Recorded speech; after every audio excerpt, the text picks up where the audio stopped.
Hello friends, इस video में मैं आपके साथ चर्चा कर रहा हूँ कि अगले हफ्ते बाजार में किस तरीके का आउटलुक आपको नज़र आता है। देखिएगा, आप लोग जो भी सोशल मीडिया पे देख रहे हैं, मीडिया में देख रहे हैं, न्यूज़पेपर में देख रहे हैं या कहीं पर भी आप फ्रेंड सर्कल में बात कर रहे हैं, आपको हर जगह निराशा ही निराशा नज़र आ रही होगी। इवन इंटरनेशनल मार्केट में भी आप देख रहे हैं तो निराशा ही आपको नज़र आ रही होगी। बट माय डियर, ऐसी परिस्थिति के अंदर बहुत सारे जो व्यूअर्स हैं या बहुत सारे जो हमारे इन्वेस्टर्स हैं, उनके मन में ख्याल आ रहा होगा, यार ये क्या बाज़ार में होगा, अपना सारा माल बेचो और बाज़ार से निकलो।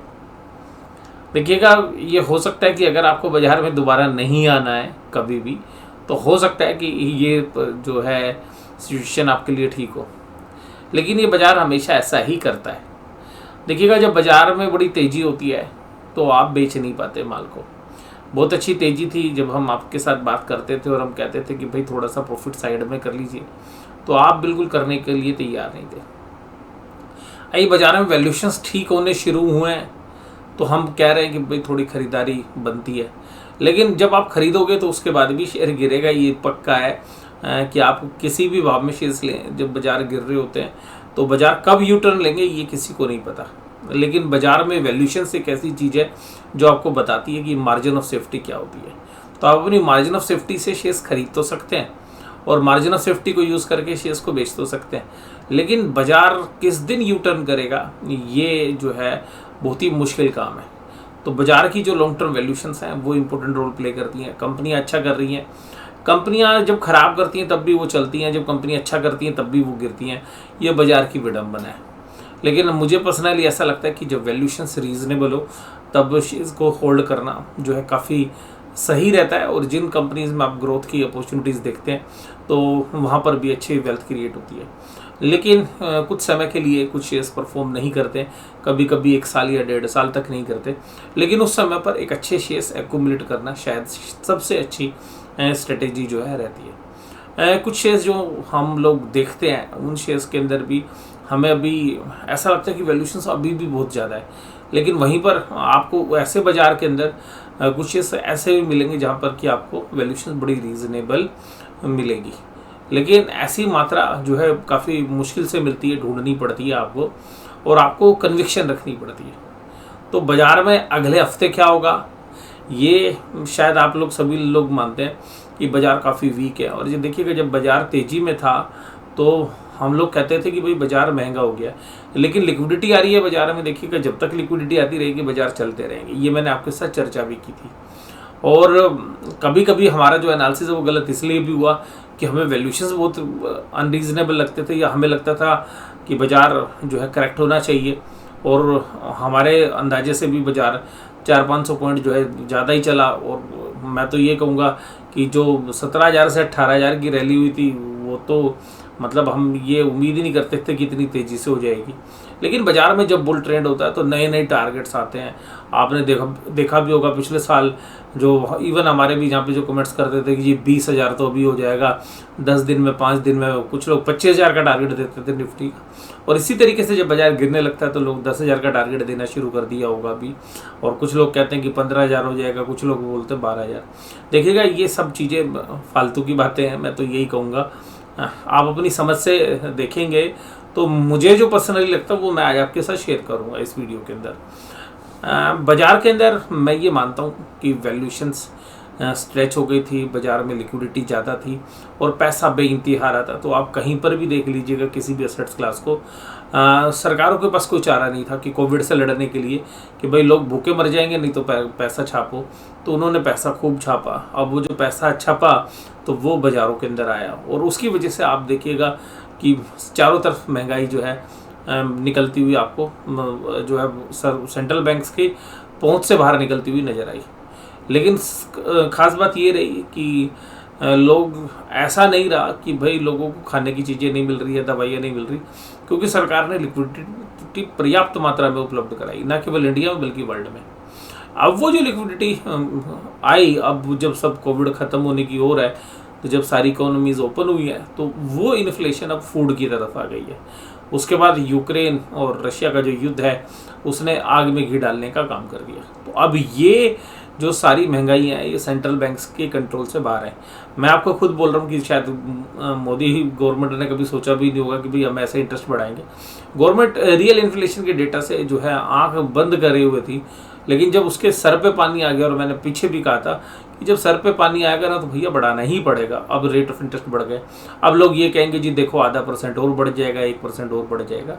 हो सकता है, मैं उस बात की मनाही नहीं करूँगा, तो लेकिन ये ओवर ऑप्टिमिज्म जो है ज़्यादा होता है, ओवर पेसिमिज्म भी इंडिया में ज़्यादा होता है। तो जब आशावादी होते हैं तो अति आशावादी होते हैं, और जब निराशावादी होते हैं तो अति निराशावादी होते हैं।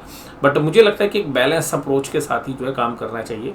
बाजार में मुझे अभी भी लगता है कि हो सकता है कि कमजोरी हो, लेकिन मेरा मानना है कि इंडेक्स से ज़्यादा आपको स्मॉल कैप और मिड कैप में कमजोरी देखने के लिए मिल सकती है, और रीज़न है वैल्यूएशन। अभी भी आप निफ्टी के इंडेक्स को देखेंगे तो निफ्टी के इंडेक्स में जो टॉप 10 कंपनीज हैं उसमें से 2-3 कंपनी मुझे भी लगता है कि अभी काफ़ी ओवर वैल्यूड है। लेकिन अगर आप ये 6 या 7 कंपनीज को देखने की कोशिश करेंगे तो वो अपनी फेयर वैल्यूशंस के आसपास आ रही हैं, अपनी लॉन्ग टर्म वैल्यूशंस के आसपास आ रही हैं। ये जो ग्रोथ पोटेंशियल है उनको देखें तो उसके आसपास आ रही है। तो हो सकता है कि मैं मना नहीं करूँगा कि यहाँ से 5 से 7% तक करेक्शन और भी हो सकती है निफ्टी के अंदर अभी, लेकिन बहुत ज़्यादा आप नीचे के लेवल्स देखेंगे उसकी उम्मीद मुझे कम है। इसके साथ साथ एक और बात मैं आपके साथ करना चाहूँगा कि जो वैल्यूशंस हैं वो जो शेयर्स लिक्विडिटी के दम पे चले हैं, बहुत सारे अभी भी टेक्नोलॉजी के अंदर मुझे कुछ जो छोटी स्मॉल कैप और मिड कैप कंपनीज़ हैं वो काफ़ी महंगी लगती है, उन कंपनीज़ में ग्रोथ नहीं है। हो सकता है कि हमारे ही पोर्टफोलियो में 1-2 कंपनियाँ हों, लेकिन हमें वहाँ पे पोटेंशियल्स दूसरे तरीके के लगते हैं जिस वजह से हमने वो रखी हुई हैं। लेकिन अगर आप देखेंगे तो हम लोग लार्ज कैप आईटी के अंदर ही जो है प्रेफर करते हैं। अगर मैं अभी भी मानता हूँ कि लार्ज कैप आईटी में अभी भी पोटेंशियल है, लेकिन जिस तरीके से नेस्डेक में गिरावट है तो आप हो सकता है कि इस हफ्ते गिरावट देखेंगे। और मुझे पर्सनली इस हफ्ते क्या लग रहा है आप ध्यान से सुनिएगा और दिल थाम के बैठिएगा। मुझे ये जो कहते हुए थोड़ा सा अच्छा भी नहीं लग रहा, लेकिन हकीकत ये है कि देखिएगा इस हफ्ते के दौरान मैं लार्ज कैप के अंदर ज़्यादा बेरिश नहीं हूँ। लार्ज कैप के अंदर मुझे लगता है कि निफ्टी जो है 16,000 के आंकड़े को होल्ड करेगा इस हफ्ते। 16,000 नहीं टूटने वाला, मुझे जो लगता है 16,200 के आसपास तक बाजार जाएगा, वहाँ से बाउंस करने के चांसेस हैं। इवन वर्स्ट केस के अंदर आप देखेंगे तो 16,000 के आसपास तक बाजार जा सकता है। अगर किसी कारण से टूटता भी है तो वहाँ से बाउंस कर जाना चाहिए, मुझे जो पसंद लगता है। और इसके अलावा ऊपरी लेवल पर 16,700 16,800 तक बाजार मूव करना चाहिए इस हफ्ते के दौरान। इवन 17,000 भी बाजार टेस्ट करने के लिए जा सकता है। अब यहाँ पर समस्या क्या है जो मैं बोलना नहीं चाह रहा था, मुझे ऐसा लगता है कि इस हफ्ते के अंदर जो मिड कैप और स्मॉल कैप की जो कंपनियां हैं जो 70 की पी रेशियो पे चल रही है, 80 की पी रेशियो पे चल रही है, 50 की पी रेशियो पे चल रही है, 40 की पी रेशियो पे चल रही है, उनकी धज्जियाँ उड़ेंगी। और आप देखेंगे इस हफ्ते कि आपको बहुत सारे ऐसे शेयर्स मिलेंगे जो हाई पी वैल्यूशंस पर हैं, जिनके अंदर ग्रोथ पोटेंशियल्स नहीं है। उन शेयर्स के अंदर आप इस हफ्ते के दौरान 20-20, 25-25% का डाउनफॉल देखेंगे। ये रीज़न मैं आपको भी बताऊंगा कि क्यों मुझे ऐसा लगता है। इसके अलावा कुछ कंपनीज पर कुछ अलग तरीके की खबरें हैं, मैं आपको ये भी बताना चाहूँगा। देखिएगा, हम लोग यूट्यूब चैनल चलाते हैं तो बहुत सारी कंपनीज भी हमसे अप्रोच करती है कि जी हमारे बारे में आप वीडियो जो है पब्लिश करिए, लेकिन हम बहुत सारी कंपनीज जो है नहीं करते हैं। उसमें से कुछ कंपनियां आप देखिए, नाम मैं नहीं लूँगा, बहुत सारी कंपनीज के हमारे पास आते हैं, जिसमें एक कंपनी विकास के नाम से है, एक कंपनी सिंधु के नाम से है। लेकिन हमने ये कहा कि देखिएगा हमें फंडामेंटल बेसिस पे ठीक नहीं लगती है, तो हम आपके साथ जो है ये वीडियो शेयर नहीं कर सकते हैं। इसी तरीके से और बहुत सारी कंपनीज़ हैं। अभी आप देखेंगे भी मीडिया में भी एक कंपनी ब्राइटकॉम ग्रुप के बारे में भी कुछ जो है न्यूज़ फ्लोज हैं। तो इस तरीके की जो कंपनियां हैं जो आर्टिफिशियली जो है प्राइस ऊपर हैं, उनके अंदर भी आप पेन देखेंगे। और ऐसी कंपनी से जो मोमेंटम के अंदर है, और स्पेशली ऐसी कंपनीज जो कि बिल्कुल 2 रुपये 4-5 रुपये के शेयर्स थे और पेनी स्टॉक्स, उनके अंदर बहुत लोगों ने पैसा लगाया, वहाँ पर भी हमें बहुत बड़ा रिस्क जो है अब लग रहा है। क्योंकि बाज़ार में जब लार्ज कैप में गिरावट आएगी या लार्ज कैप के अंदर जो पोजीशंस होंगी तो इन शेयर्स में क्यों गिरावट आएगी मैं बताता हूँ कि स्मॉल कैप और मिड कैप के शेयर्स में गिरावट क्यों होती है। देखिएगा अभी जो है निफ्टी इंडेक्स, देखिएगा जो ऑपरेटर्स होते हैं या जो इन्वेस्टर्स भी होते हैं या जो लार्ज इन्वेस्टर्स होते हैं, उनकी पोजीशन स्मॉल कैप और मिड कैप के साथ साथ इंडेक्स में भी होती है। और अगर इंडेक्स में गिरावट बढ़ती है और या एफआईआईज की तरफ से और सेलिंग होती है या जो बड़े प्लेयर्स हैं वहाँ पर जो बुल्स एंड बियर अगर एग्रेसिव होते हैं, तो बुल्स जो है वो अपनी पोजीशंस को बचाने की कोशिश करते हैं। और इंडेक्स के अंदर, निफ्टी के अंदर बहुत सारी पोजीशंस लीवरेज होती हैं क्योंकि यहाँ पे एफएनओ फैसिलिटीज़ है। तो अपनी जो लीवरेज पोजीशंस है उनको बचाने के लिए वो जो है अपने स्मॉल कैप और मिड कैप्स में जहाँ पे वो अच्छे प्रॉफिट्स में बैठे हुए वहाँ पे सेलिंग आती है। और मैं तो यही कहूँगा कि पंप एंड डंप, बहुत सारे ऐसे शेयर्स है जहाँ पे पंप एंड डंप है। इवन आप एक शेयर्स को, मुझे नाम नहीं लेना चाहिए, लेकिन आप देखिएगा इस पिछले 15-20 दिनों में अगर आप देखेंगे तो अदानी विल्मर जो एक शेयर है उसके ऊपर देखिएगा लोग पागल हुए जा रहे थे और पिछले 2-3 दिन से उसमें लोअर सर्किट लग रहा है, इसी तरीके से अपर सर्किट लग रहा था। तो बहुत सारे ऐसे शेयर्स हैं, मैं जस्ट एक एग्जांपल दिया, तो वहाँ पर जो है पेन आपको आता हुआ नजर आएगा। अदानी विल्मर जो है उस कैटेगरी में नहीं है, बट मैं जस्ट एग्जाम्पल के लिए आपके साथ बात कर रहा था। तो यहाँ पर एक अलर्ट रहने की ज़रूरत है। और देखिएगा ये हर 4-5 साल में ऐसा होता है कि जो नया इन्वेस्टर आता है उसको बेचारे को मुँह की खानी पड़ती है। और रीज़न ये है कि वो लालची होता है, या बहुत सारे ऐसे इन्वेस्टर्स हैं जो लंबे समय से लेकिन ऐसे पैनी स्टॉक्स में जो है फंस जाते हैं, और जो शुरू में तो वो नहीं खरीदते हैं, लेकिन जब रोज़ लगातार तेज़ी होती है तो हायर प्राइस पे फंस जाते हैं और एक बहुत बड़ी कैपिटल लगा देते हैं। और जब वो शेयर्स रिवर्स होते हैं तो कहते हैं कि शेयर मार्केट ख़राब है, तो स्टॉक मार्केट को दोष देते हैं। तो मुझे नहीं लगता कि ये स्टॉक मार्केट का दोष है, ये स्टॉक मार्केट का नेचर है। और यहाँ पे पहले पंप होता है, फिर डंप होता है, और कभी कभी पहले डंप होता है और बाद में पंप होता है। तो ये बाज़ार के अंदर है। इसीलिए बाज़ार के अंदर ऐसी कंपनीज जहाँ पर हमें लगता है कि स्पेकुलेशन एक्टिविटीज़ कम है, जहाँ पे फंडामेंटल वैल्यूज़ आपको नज़र आती है, लॉन्ग टर्म के निवेशक जो है यहाँ पर बहुत अच्छी वेल्थ क्रिएट करते हैं।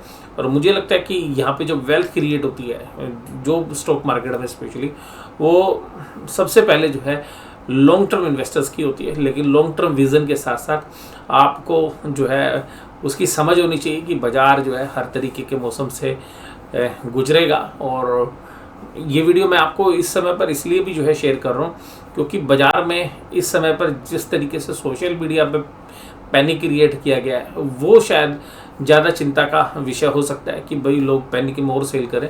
और बहुत सारी चीज़ें जो हैं मैनेज होती हैं, और डर आप दिखाओगे तो और लोग डरेंगे, और लालच दिखाओगे तो लोग और लालच करेंगे, और इसी तरीके से लोगों के हाथों से शेयर्स निकलवाए भी जाते हैं और लोगों को शेयर्स खरीदवाए भी जाते हैं।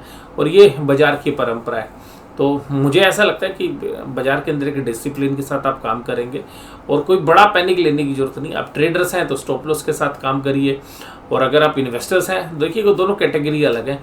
अगर आप इन्वेस्टर्स हैं, शॉर्ट टर्म्स के इन्वेस्टर्स हैं, तो शॉर्ट टर्म्स के जो गेंस हैं वो लाइक के ट्रेडर्स हैं, उसको आप लीजिए, उसमें भी स्टॉप लॉस रखिए। अगर आप लॉन्ग टर्म के निवेशक हैं तो ठोक बजा के अच्छी सी कंपनी के फंडामेंटल्स को चेक करिए।